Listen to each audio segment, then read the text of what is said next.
What's up guys, it's Scher talking, welcome back to my channel. In today's video we'll be talking about the GLEX Summer banner with Lyza, Doll and Roufas. Finally got Roufas, but then we saw the information about the character. He's not really a damage dealer, more of a combo of support with damage. Then we have Lyza as a agility buffer specialist with nuke potential over long fights, and Doll a very simple damage dealer with chances to evade. We start talking about Roufas first. Well, there are two versions of Roufas in the game. The very first one was released 1 year and 4 months ago alongside the SaGa Frontier 1 Remaster celebration, and because of that he was released before the original schedule, making a lot of changes in how we farmed the game. He has Gun and Blade, a very powerful attack. Now we lost Gun and Blade and got something else, but let's compare the status of them all. They still have slash and blunt damage. Well, the STR does not matter in gunners. Endurance is almost the same. Dexterity is 110% now, so 10% higher. Agility just 2 points higher. Intelligence does not matter. Will a little higher. Love and charisma much higher because he can heal. Well, when you look on this, you see that at least for the defensive part, nothing changed much. Agility almost stayed the same, we got a little more dexterity for damage. But then, let's go and look inside the character. We have double arrows for agility. He needs this, it's extremely important in his build. And his will has 1 arrow, but bonuses goes for dexterity and agility. Those two most important status for him after also the defensive ones. When you look on his past style, he was focused on dexterity and 1 arrow for agility. So we still get easy ways to farm dexterity and agility here, at least if you have both. With that said, the first passive we have is Energy Recovery 1. End of a turn, he recovers 1 BP and also own HP by a very small effect. That should be around 170 because of his love and charisma. And let me tell you, this is actually pretty good. If it was when he attacks, it will break because of some of his skills, so not bad at all. Then the second one is called Focused Power. All surviving allies single target attacks will increase by 10%. Well, 10% only is not that high, but you see that Roufas is really trying to increase the damage of the party, like someone we got recently, GLEX Barbara. Barbara was released with something similar. Let me just find her. Here, Offensive Union 2, when all allies are still surviving, increases attack damage for all, by 10% as well, but everyone needs to stay alive, whereas in Roufas' case, you can have this active all the time, but it's just for single target attacks, and Roufas was made for fights where you fight only one boss. Then, this third passive is High Protect Tension, when attacking damage increases by 20%, and when attacked, damage will reduce by 30%. This is actually very nice because Roufas is a boss specialist and many of the boss specialists are receiving damage reduction passives in order to survive better in long fights. So yeah, even though his endurance is not so high, he will just receive less damage. He may be useful in squads where Matriarch is buffing Will, because when she buffs Will, she also buffs Dexterity. That means that Roufas deals more damage and will also work better against magical attacks and sustain against status ailments too. Now for skills, the first one is Sharp Shot Plus. This is an amplify, so it's an attack with only 1 BP cost and DOC power 15 mod. This attack can be found in many other gunners, especially on immediate, and it's actually very strong for the cost. When you see this here, Sharp Shot Plus, I used this with this immediate. It is actually good if you want to save BP. Then we have There You Go for 6 BP. This is an exclusive skill. It's support and fast. It will go before the enemies and will grant all surviving allies an attack boost and defense boost. Both will increase by 15%, so you do 15% more damage and will receive 15% less damage when attacked. Will also recover all surviving allies HP by around 160-170. This is an emergency skill. I must say this is not something that you will be spamming unless you want to use him for this. But now let's talk how you use There You Go. Actually, you will not be using on turn 1 because you are on full HP, so the heal will be wasted. And if you are bringing Matriarch with Piano of Peace, she will also buff Love and Charisma to increase the heal part. So you may prefer to wait more to start healing to get a higher heal. And another thing is that attack boost and defense boost only last for 1 turn, and he does not attack when he's using There You Go. Meaning that it only really matters for that specific turn, and if you are feeling like you will not survive on that specific turn because the boss is going to use an attack and you don't have that much HP, the heal will allow you to reach a higher HP, and the defense boost will decrease the damage that the boss inflicts. If that helps you survive, then nice, that's a good moment to use There You Go. But you're better off using the last skill since it usually gives you more value. Start Cooking is an attack, and with 8 PP you get double S power, blunt and slash, and when the attack lands you have 2 effects, morale down and guard down for 2 turns. Those 2 debuffs cannot be cleansed by the 5 weaknesses on a boss. So they are trying to force content where you cannot keep debuffing forever, and then this type of debuffs will work better in these situations. But to fully understand this attack, we need to check on the latest version of Urpina from JP. After the mask version, we receive this version, where we have an attack that's almost the same. For 6 PP, she grants morale down and guard down to the enemy. Morale down decreases the damage on the source by 15%, and guard down decreases the defense on the source by 12%, so you can inflict more damage with your characters. Because she only has 3 BP a turn, she can use this every other turn, just like Roufas can. And Roufas does more damage because of 4 BP a turn and Start Cooking having double S power, and he even uses guns that is more useful in Leon meta. So it's an interesting setup.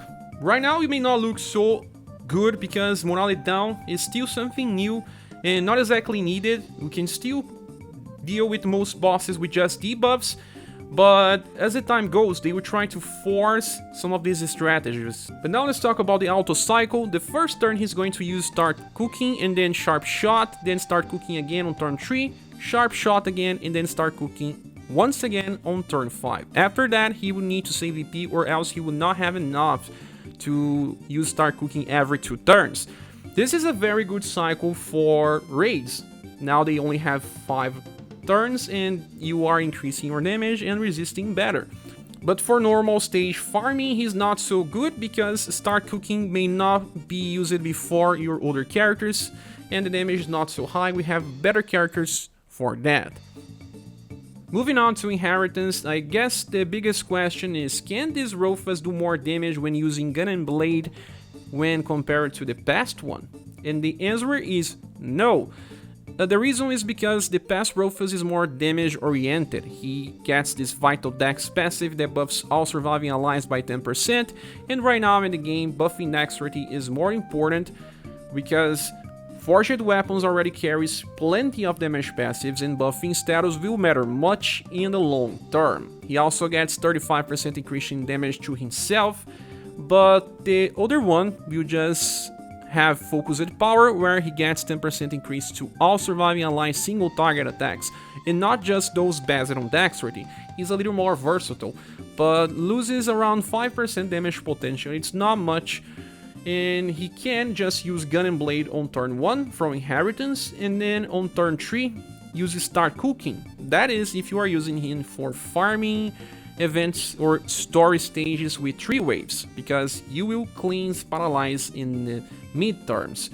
Also, he gets to use Gun and Blade more often if you are bringing someone to cleanse. We have characters that just keep buffing their main status and will do more damage over time. Then we have Submachine Gun. This is an attack that can be used 3 times now, but it does not benefit of the second passive called Focused Power, but it's still probably strong enough to use alongside Leon when farming story stages. The 2 together can probably farm by themselves and you can bring 3 trainees. And then the other attack is Probing Slash. This one has 2 BP coast instead of just 1 and deals slash above his will. Maybe you can use this if you need extreme high will to avoid status ailment right on the start of the fight. Another application of this Roufas is to be used on Remembrance battles. Because of the support he brings, he can help you finish some of the fights if you haven't. but I could finish without even using Paralyze, since Leon is just so powerful and can manage with just Zeke or Mei Ling as a support. But I'm pretty sure that future Remembrance battles will benefit more of having this Roufas. In the end, this Roufas is a good style, but I understand the frustration. People wanted more damage, developers gave us more support. His type of debuff with start cooking is different. By itself, it's not game changing, has some problems as well, but once we get more characters that have alternative debuffs and buffs, we will be able to change how we approach hard challenges a little. Right now, if a boss cannot defy weaknesses, we keep using buffs and debuffs, like always, but once the scenario changes, we want to use characters with this type of support to survive against pretty strong nukes. So, he's going to receive a double S grade, but as a support unit, do not think that this is a replacement to the past version where it's just around the same damage capabilities. He is here to help the squad survive and do more damage while receiving less. Now the next style is Doll. We have two different versions. The first one is called Not to be Messed With, released alongside the second style of Fusing Global, and now exactly what I aimed for, a global exclusive that uses Blunt, Shadow, and Cold damage. When comparing the status, right now, they are all superior save for Intelligence. We lost 3%, that barely changes anything, but 20% more Dexterity and 14% more Agility and bigger Will. We have 2 arrows for Agility, 1 for Will, and from the past style there is 2 arrows for Dexterity, so you still need this one to get more Dexterity when farming. But the bonuses in this time are about Agility and Dexterity. Different than the past one, they had bonuses for Agility and Intelligence instead. That's because she only uses gun attacks now instead of spells. Okay, and she was made to fight against enemies with magical attacks instead of physical, since her will is much higher than her endurance. For passives, the first one is Swift Landing. On the start of a turn, she has a 50% chance to grant herself 1 evasion that lasts for only 1 move and recover BP by 2. On average, we'll be getting 1 BP per turn, and every 2 turns we will evade 1 attack. So it's comparable to someone in the past that we got, that is Hilda, but Hilda can evade for all attacks in that turn, as you can see here, but 25% chance to trigger only. The current effect is much more similar to Matriarch's Shield, where people only evade once. Now the second passive focused energy 2, weak attack increases by 20%, so only when you hit enemy weaknesses, and starts the fight with 12 BP. That is important for her skill number 3. And then we have Fired Up 6, increasing damage by 30%, so 50% when attacking weak targets, starts with 12, usually gets 1 BP on average per turn, and can evade sometimes. That's her kit. For skills, we are going to start with the last one, Jet Ski Attack. For 12 BP, we get a fast attack that hits for Blunt and Cold, and also grants Defenses Down effect. That means that the damage that everyone will do after this will be increased by 15%. It only lasts for 1 turn, but then we don't stop here. She will just trigger Dark Bullet. It's a double S attack that hits for Blunt and Shadow this time. So the only common thing is Blunt, and will buff her Dexterity Intelligence by 40%. Yeah, and the good thing is that it uses the skill level of Jet Ski Attack, so the damage potential here is insane. We'll get like 4S damage right off the bat, and because she uses guns, the damage will be good. And already 50% damage passives aligned with 110% dexterity makes her very good for either farming or boss fight. The only problem is Leon, that sometimes you don't have space for a second attacker, but if you are bringing her for farming, she's going to do even more than Leon, since, well, Anti-Material Shot plus Wind Chaser does not beat her kit. You can still use them together for very impressive results. If you are on an event there's only one enemy, they are going to work pretty fine. And the good thing about this attack is that because it buffs Dexterity, turn 2 you'll be doing more damage, and then you'll be using Quick Draw. This is a 0BP attack that can be used all the time, and it has fast. The damage is not much stronger than a normal attack, but it has its applications. and you'll be waiting to have enough VP to use Jet Ski attack again for strong damage. Or you can also do something else. You can just start the fight and use Quick Draw, for example, till you get 19 BP or close, and then use Jet Ski attack and then another one as soon as possible, because it will benefit from the dexterity buff that you got. Pretty similar to what you could already do with her passive style, just that this one was not strong enough. And the second skill is Bullet Dance. This one hits 3 times with E-Power but random targets. So if there's only one enemy, you always hitting the same target, but if there's more than one, it will be random. This attack in the end reaches triple S potential and has been seen in other style, Lethal Commando and Media. Well, for farming it's good, and some people even use it for boss fights. Now we have much more power. That means that you can just use Quick Draw till you have enough VP for Bullet Dance instead of just going for Jet Ski if you so want. And for farming setups, Bullet Dance twice in a row also works, since she has 12 VP on start. Since we are talking about a very powerful nuke attack, we need to compare it to a recent style. In this case, I'll use Arsenal. Arsenal was released with Barthélemy banner, and he has Force Blaster, an attack with 4 hits and D power.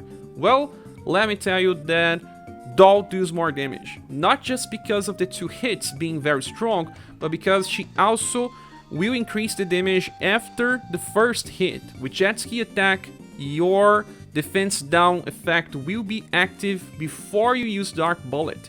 And then after that, she just deals more because of dexterity and intelligence buff, and she just does not heal like Arsenal. Arsenal is more defensive, much more even, but on the damage department, you can already see how Doll is strong.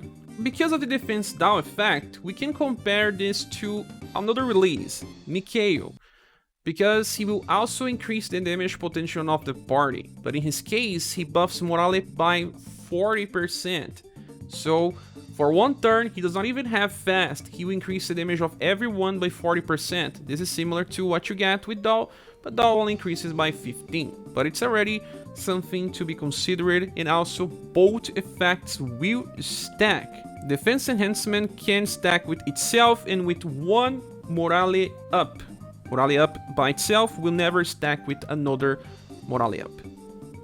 Now for auto setups, you open with Jet Ski attack, then use Quick Draw, and may or not may use Bullet Dance on turn 3, because she may lack 1 BP if your Swift Landing does not trigger at least once. I don't really like this. I hope they just give her 13, so she could just inherit this attack, Dark Bullet, and use it twice in a row, or guarantee that she had Bullet Dance on turn 3. But it is what it is. Now for inheritance, we do have some interesting stuff. Power Grab is a spell that will always debuff STR as soon as the attack lands. But there is only one problem here. When you are using spells, you'll be using agility and intelligence for accuracy. Those status are not so high, and I have been trying some old styles in hard challenges and they are not working so well. Like Shira was missing in a hard stage, and look on her intelligence and agility, higher.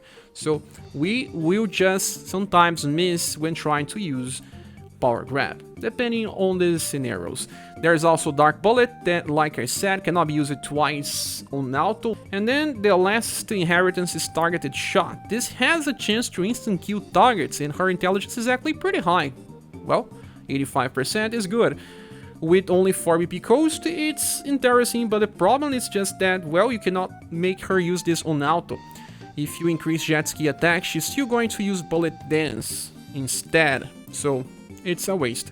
I believe that she really does not need inheritance. Power Grab has some usages, but there's also Acupuncture Plus in many characters like Mariah and Cordelia, so if you want to guarantee STR debuff, you have other options. The only difference is that Power Grab is kind of cheap with 5 BP only, and if she gets more BP, she can keep using. Maybe if there is one boss that does not defy weaknesses and you can keep debuffing STR, you can bring Acupuncture Plus and Power Grab and try both on the same time. And in the end, she's pretty straightforward. Single target damage, starts with a very powerful nuke, help do damage on turn 1. After that, she has some problems with cycle depending on RNG. Can be used both in farming and in boss fights, but in boss fights you have Leon, and Leon can take up all damage for blunt, slash, and cold if he wants, and sometimes you have 4 support units alongside Leon, may not have space for Doll, but this style pretty much works if you want. If you love the character, she will work as well. Well, because of that, she's going to receive a SS grade, because she's strong, but time will tell if she stays relevant, because damage dealers are more affected by power creep than characters that bring utility as well. Now we are here on our Roma SaGa website, and I just want to tell that she gets a future style that is also support, and she has AoE attacks, well, finally, and the second skill can paralyze enemies. She will be useful for Remembrance Battle if you still haven't cleared that. And the third attack is also AoE, so pretty different. You can switch between the styles if you like the character. Now let's talk about Lyza, and she may be the star of this banner because of so many things that she offers, but there's plenty of gimmicks. First of all, we have 4 different versions of Lyza in the game right now. There's 2 more to come. One is an A style, the second one is an S style, both are platinum. Then we got this In Your Dreams, released alongside the first version of Roufas. She got many reruns, but it's a little old compared to today's standards. Now we have Best Moment Ever, Global X style. We can compare the status. We have a much higher STR, now 110%, agility is 112, 13 more, bigger endurance, dexterity is not used, intelligence is a little inferior, she can steal the buff, but it's not her main focus anyway. Will is higher, and, well, love and charisma are pretty much the same. This version has a focus on agility and will, those are the bonuses and arrows, nothing for STR. And if you want to farm that, you get the older style. Well, if you look, her endurance and will are the same, so she can take both physical and magical attacks. But not just that, she even has a damage reduction passive with Ready to Go. She decreases damage by 25% at all times. Besides that, she has a heat up effect. This is new in global, there's other characters in JP that can do the same. And she grants herself heat up 5 times in battle on even turns. So turn 2, 4, 6, 8, and 10. Each time 10%, going from 0 to 50% increase. This is very interesting when you think that Lyza is a character used for boss fights, so she just gets stronger within time. Leon starts without doing damage, has to use bullets, and then from turn 5 onwards, he's going to do a lot of damage. In the case of Lyza, she starts doing damage right from the start, but just increases it even further with heat up. Then a second passive is called Breath of Invigoration 1. Every time that she attacks, she recovers HP by around 150 and recovers 1 BP, allowing her to get 4 BP a turn normally, but even more, but we'll talk more about that later. Fired Up 6 gives her 30% increase in damage, is the only damage passive, but we do have a damage reduction passive, so she goes for offensive and defensive. Now talking about skills, the first one is called Ride the Waves. For only 1 BP, we get an attack that hits a row and deals blunt and cold damage and buffs the user's agility by up to 25%. It is the cheapest attack that buffs agility in the game. In the past, we had Red, Global X style, that was using Hummingbird. This attack here can be used all the time as well and buffs agility by the same values. The difference in damage is not that high, it's D12, while she uses E-Power, but she hits for rolls, so it's a much better attack when you think about the cost and power. And she can use it all the time, as long as she wants. She recovers 1 BP when she attacks, so it is actually free.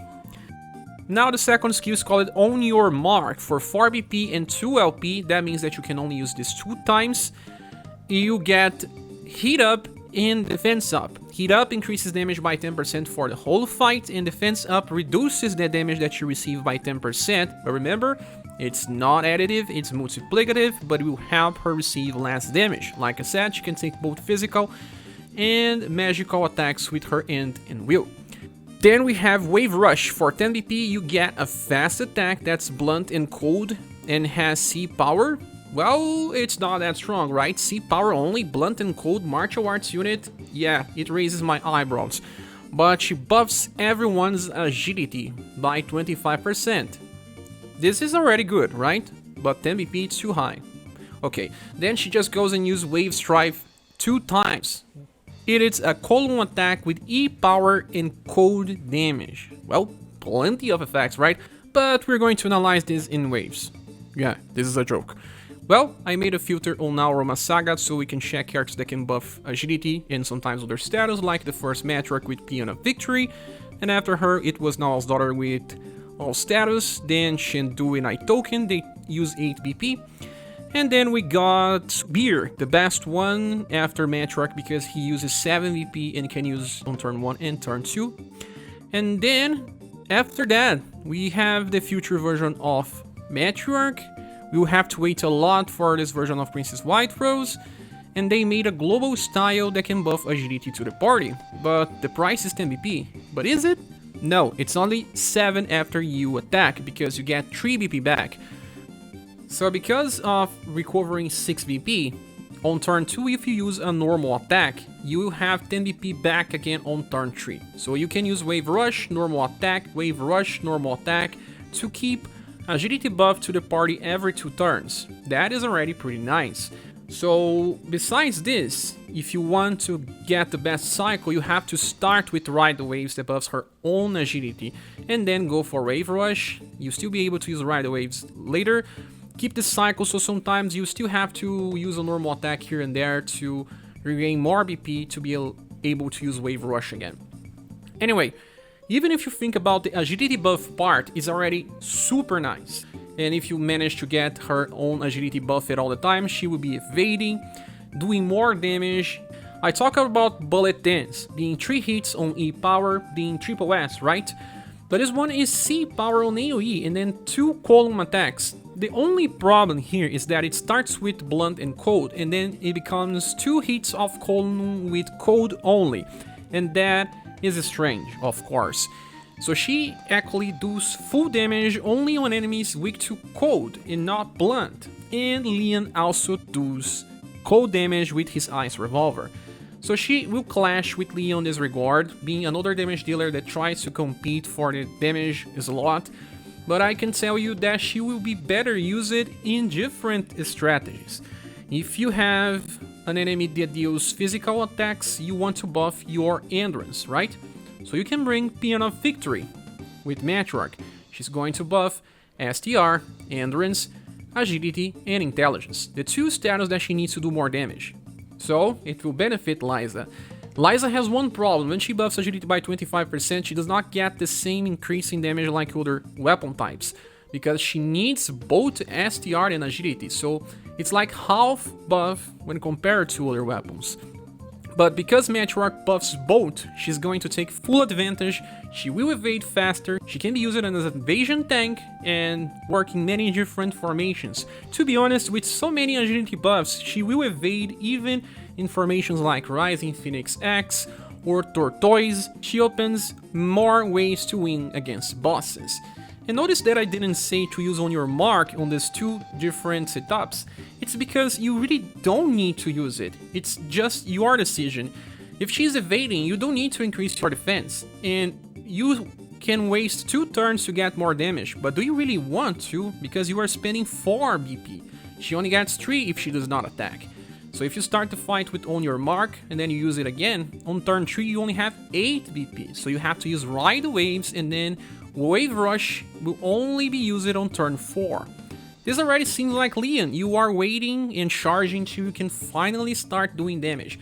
I much prefer to lose this 20% increase in damage and start this strategy right on turn 1 and benefit the whole squad with better evasion and do damage from the start. And something I forgot to mention, every time she uses Wave Rush, she's going to heal 3 times, so for around 450. And when she's using Ride the Waves or normal attacks, she's going to heal for 150. Alongside her damage and reduction, she's not going to be killed as easy as many other martial artists. Now let's talk about Wave Rush damage potential against a single target. Well, C plus E still comes pretty close to 4S damage. And she does get a lot of damage passives anyway. Damage will be good. But she was made for the future. We'll get Death Master, an enemy in Remembrance Battle, and he's going to be on the front line with 2 other enemies in a row. so you want to use roll attacks to do damage. And that's why Lyza was designed like this. She will help a lot on that Remembrance battle. Right now you don't see much value on this type of setup, opening with AoE and then do 2 columns, but some stages will have enemies aligning on a column and you take full advantage of hitting them 3 times. Because the common element is cold, we do have another column attack with cold damage, and that is Waterfall Blade that got released with this version of Katarina, but was also something to amplify for Actor, for Grey, for Final Empress, so you may have enough column damage for farming, at least in events. With that said, I do think this is amazing as a kit. It is a little strange indeed because of that follow-up attack being only cold, starting with AoE, going for column, but even as a single target attack reaching very close to 4S damage potential makes Lyza an impressive unit. Now for inheritance, they designed her to, well, no need anything. She could try to use Babel Crumble, but then it's triple S. Like I said, you already get this much damage with her skill number 3, and Sky Twister spends too much BP to get a little more damage, it just doesn't make sense. But now let's check Naoroma SaGa. There's a Future S style coming from episode 4 on the story mode, and this one gives her some interesting inheritances. Skill number 3 is Punishing Fist. She will be able to use this 3 times for farming. Not as strong as Gunners, but still okay. Then Suplex, it's an S power attack, you can use it 3 times as well, but I don't see any reason to. And Sliding is an attack that can debuff agility, but her intelligence is not high, so Punishing Fist is more interesting for farming. But then we have something else. But then JP got another version of Lyza. This is Summer as well, so this is the original. And she has a passive that is insane. It just starts with 12 BP, okay, nice, and she gets Needing Concentration. 2 BP every time that she attacks a weak target. Okay, starts with 12, and gets 6 BP back when she uses Wave Rush in enemies weak to cold. So, in the end, you will gain 9 BP on the end of a turn. You start with 12, you can use Wave Rush 3 times in a row. Yeah, that's right. This attack 3 times in a row with her future style, but it's 10 months away, so don't expect this to come anytime soon. This style is also amazing because it has GSC. This is an attack from SaGa Frontier 1, hits between 3 to 5 times and increases damage every time that it hits. I know some people will be mad because Lyza is a competitor for human-female spot. Sometimes you will not be able to use both, actually most of the time you have to choose. Human-female is just about doing damage, she does not offer any team support. Whereas Lyza does, she buffs the party agility and takes less damage. You can still try to use them together, but it may be difficult depending on the type of content you are trying to defeat. With that said, this version of Lyza is the champion of this banner and will receive either a low triple S grade or a very high double S grade. I'm still unsure, I'll wait till we see her damage potential, but it still is amazing. I have to say that if you skipped Leon, or you just started after Leon, Lyza is a must. She's the most close to damage potential of Leon we will see for now, while also providing party buff. So there's a lot of value here if you miss it out on Leon. Now, back to the banner image. Is this banner worth summoning for? Well, kinda. If you are a new player and you skipped Leon, you should pull here because Lyza may be the next best thing, and she offers team support. If you are a veteran, Lyza is a lot of power, but I'm sure that she will be able to finish with just Leon. She just adds another strategy to kill bosses. And then Roufas offers some new types of debuffs that don't shine exactly right now in the game, but will prove to be useful later. But then if you skip Roufas, you still have a future version of Furpina that will do the same job. And Doll is a very powerful damage dealer, but damage dealers get easily power crept, and she is the less interesting character for long runs. But right now, everyone will be using Doll much more than Roufas.